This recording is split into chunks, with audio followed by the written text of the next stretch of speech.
Bonjour à tous, je suis Yohan Paniux, formateur et consultant en gestion de projet, et bienvenue sur ce micro-module de formation dédié au diagramme de cause à effet Ishikawa. Ce mini-module est issu de ma formation payante Devenez un chef de projet, disponible sur mon site internet. Je vous l'offre pour découvrir ou redécouvrir un outil qui est toujours aussi efficace et qui vous permettra de lister toutes les causes d'un problème pour en définir les conséquences afin de cadrer votre projet et de choisir la bonne solution. N'hésitez pas à liker, à partager ou bien à vous abonner sur la chaîne et à visiter également mon site internet ou à découvrir mes autres contenus disponibles sur cette chaîne. Je vous remercie par avance pour tous les retours que vous pouvez me faire et je vous souhaite un bon visionnage. Une fois que vous avez suffisamment d'analyse, suffisamment d'informations, il va falloir détecter d'où vient précisément le problème. Évidemment, vous allez avoir beaucoup d'informations qui vont vous parvenir, mais elles ne seront pas toutes pertinentes. Pour cela, vous allez essayer de les catégoriser et savoir d'où vient précisément le problème. Et c'est l'objectif du diagramme de cause à effet Ishikawa ou les 6M, qui va permettre de lister les causes qui ont une influence sur un problème afin de comprendre leurs origines.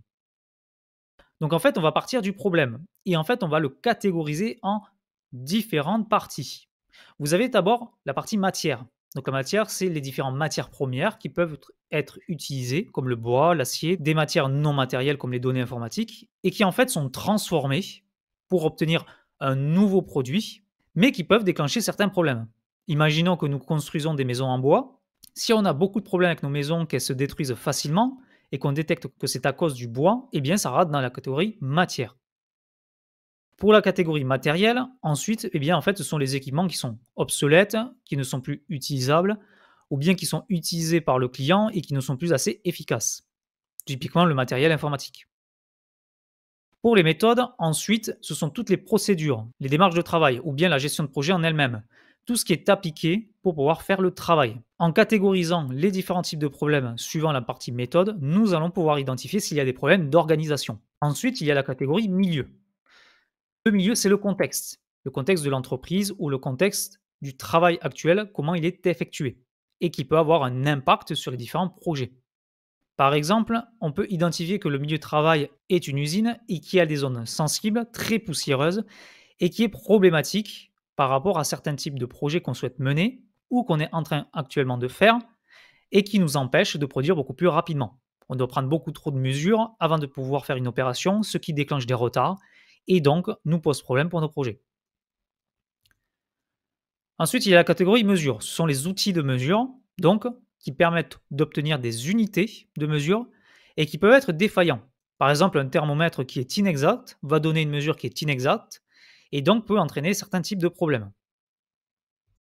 Et enfin, il y a la main-d'œuvre. Donc là, c'est toutes les personnes qui agissent ou sont impactées par le problème, interne ou externe à l'entreprise, évidemment. Par exemple, la main-d'œuvre peut être en sous-compétence et donc ne peut pas produire aussi efficacement que le devrait, et cela entraîne certains types de problèmes.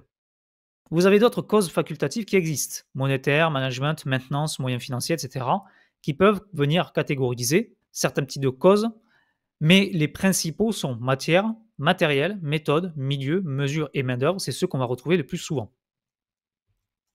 Pour vous donner un exemple plus précis, donc imaginons que notre problème, ce serait un parc informatique inefficace. Nous voyons que nous avons beaucoup de problèmes par rapport à notre parc informatique actuel et nous allons essayer d'en détecter les causes.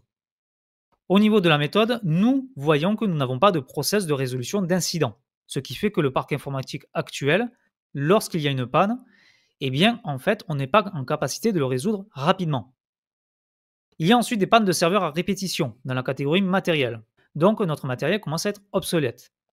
Dans la catégorie matière, nous pouvons y ajouter la base de données qui est obsolète. C'est-à-dire que nous avons des données qui sont utilisées par notre parc informatique, mais qui ne sont plus à jour. Ce qui fait que nous allons avoir des informations ou de nouveaux process ou de nouvelles méthodes ou de nouveaux outils qui vont être utilisés, mais qui ne seront pas utilisés efficacement, car les données utilisées ne sont pas bonnes.